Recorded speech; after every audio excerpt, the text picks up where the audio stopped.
to destroy the sovereignty of nations and bring about a one-world Marxist government.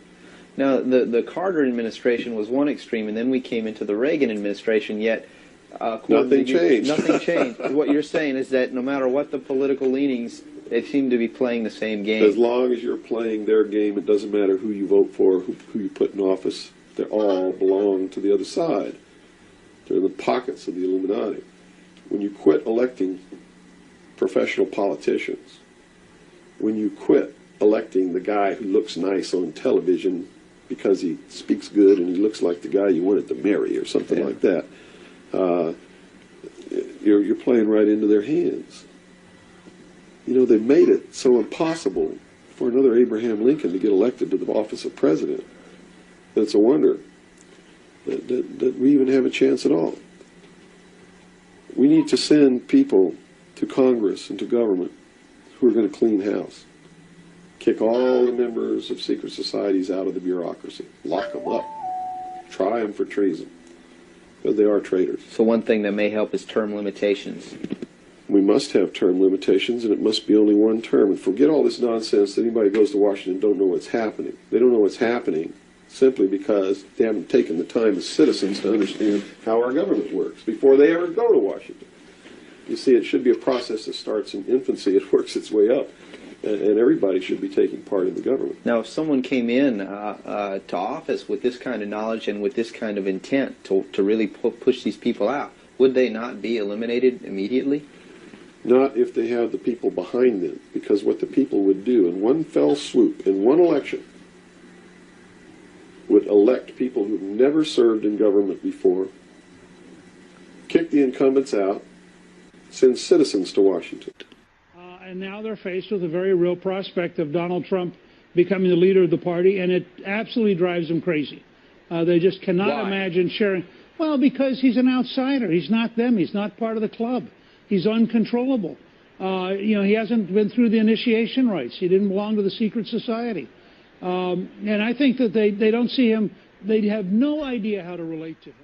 Now let's look at the current... They're taking care of themselves. The current crop of presidential candidates. Is there anybody even running that represents something that we're talking about here? No, all of them are New World people. Tsongas, in his book, even everything he's written touts the New World Order. All of it, right for Tsongas' literature. You're going to see New World Order, New World Order, New World Order, New World Order.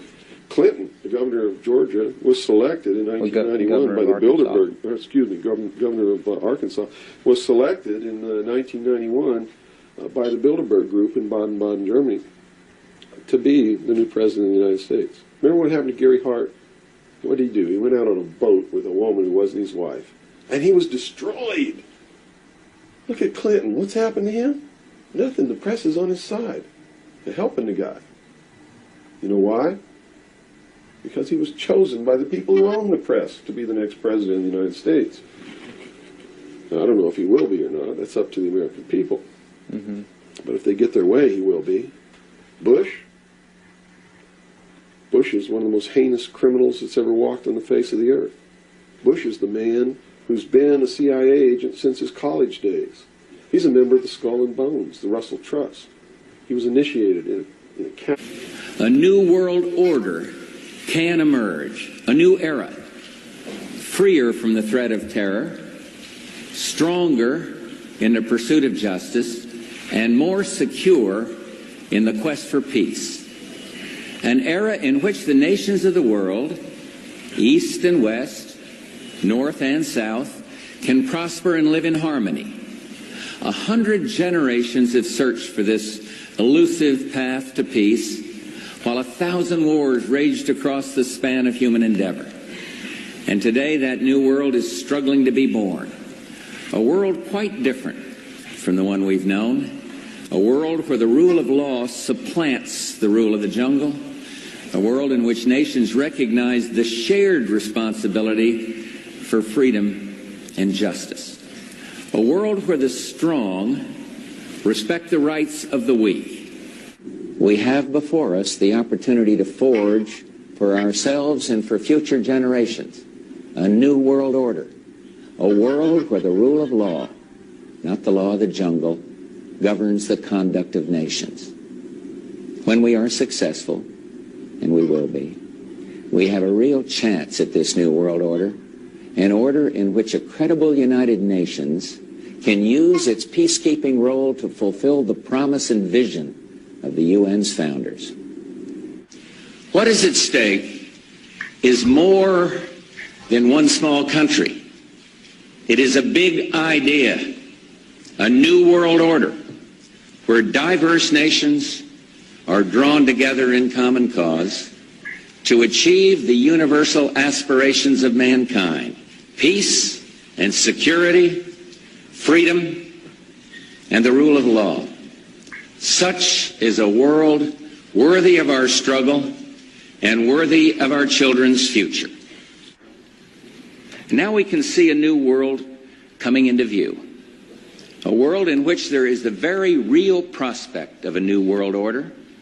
In the words of Winston Churchill, a world order in which the principles of justice and fair play protect the weak against the strong. A world where the United Nations, freed from Cold War stalemate, is poised to fulfill the historic vision of its founders.